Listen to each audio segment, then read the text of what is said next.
Hello, my story friends. On account of Dussehra, we will unfold some interesting stories. Dussehra, also called Vijayadashmi or Bijoya in Bengal, is the culmination of the 9-day Navaratri celebrations. It's called Dussehra in the north, Vijayadashmi in the south, and Durga in the east.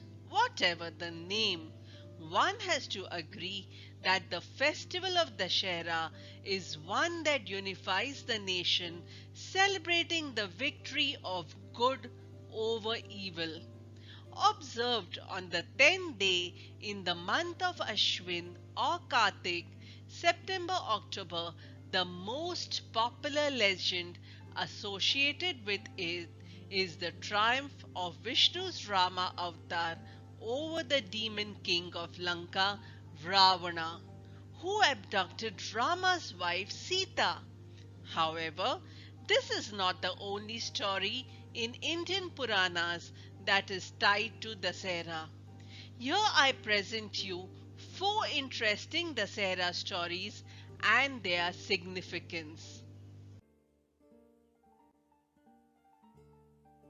The first story is Ravana's death at the hands of Lord Rama.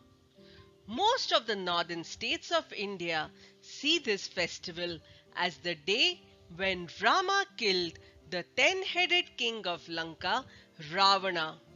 According to the Ramayana, Ravana kidnapped Rama's wife Sita. After several years of penance, Ravana had received a boon from Lord Rama which made him indestructible. According to Ramayana, on this day, Rama, an incarnation of Vishnu, killed Ravana and brought Sita back home.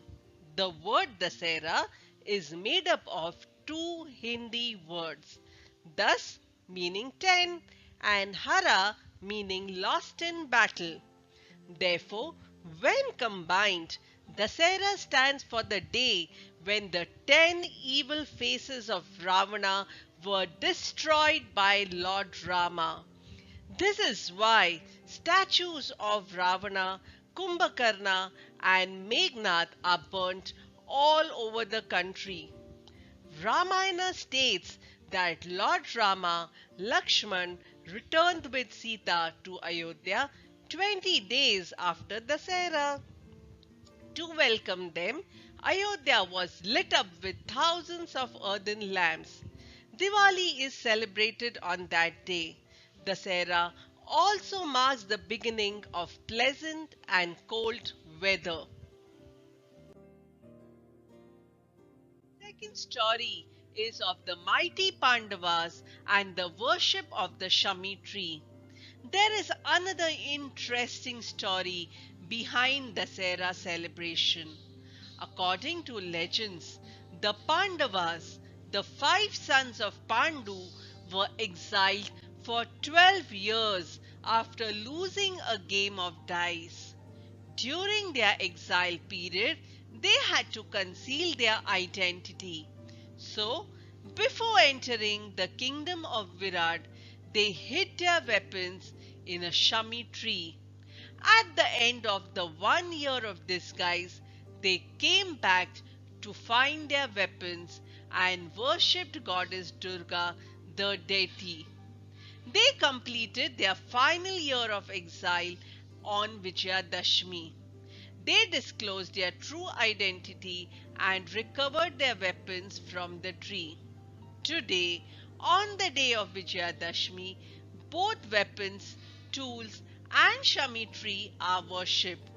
The leaves of Shami tree are exchanged as a symbol of goodwill. The third story is of Ma Durga and the demon.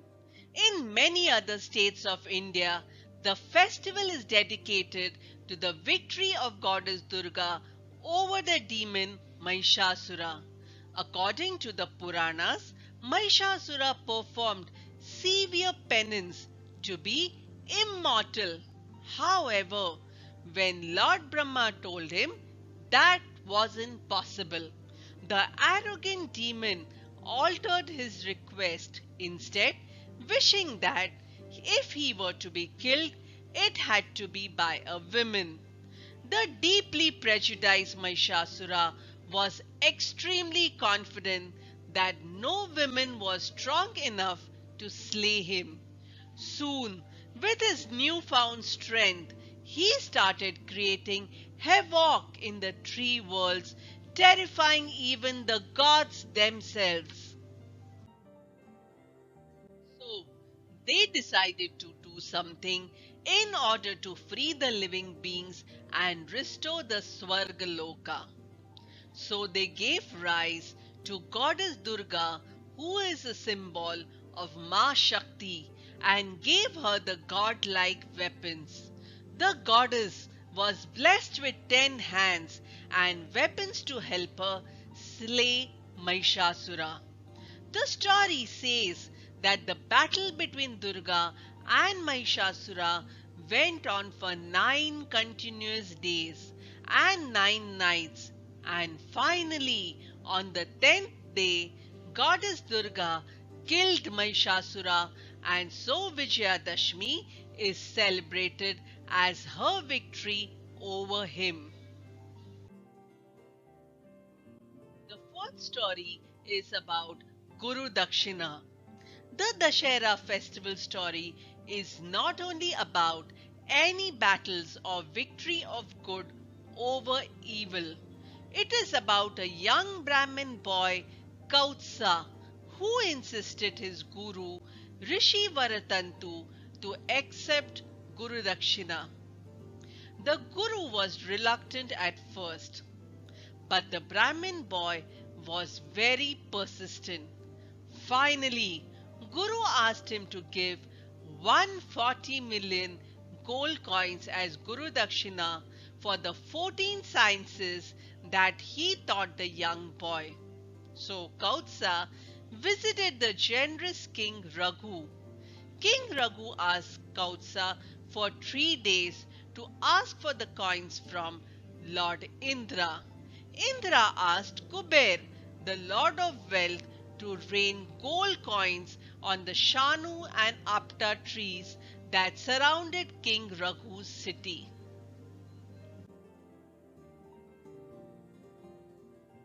Soon it began raining gold coins, which were given to Kautsa, who in turn offered it as Guru Dakshina.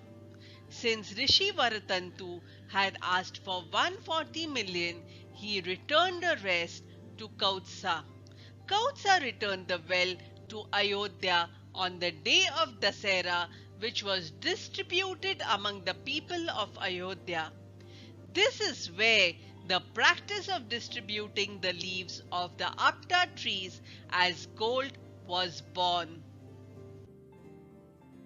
Well, in the modern society, let's interpret the 10-headed Ravana as the 10 things in every human that should be kept in check. Number 1. Kama means desires. Number 2. Krodha means anger. Number 3. Moha means delusion. Number 4. Lobha means greed. Number 5. Mada means overpride. Number 6. Matsara means jealousy. Number 7. Manas means mind. Number 8. Buddhi means intellect. Number 9. Chitta means will. Number 10 and the last is Ahankara means ego. Friends, that is the day of Dussehra. As Durga Devi slew the Asuras, destroyed the evil, we too should make a firm decision on this day to eradicate any 10 personality defects present in us. That is like defeating 10 Durgun, bad qualities in us. That will be Dussehra for us in the real sense. Happy Dussehra to all of you. hope you have enjoyed hope you have enjoyed the story. Please like the story and subscribe the channel Stories on Plate.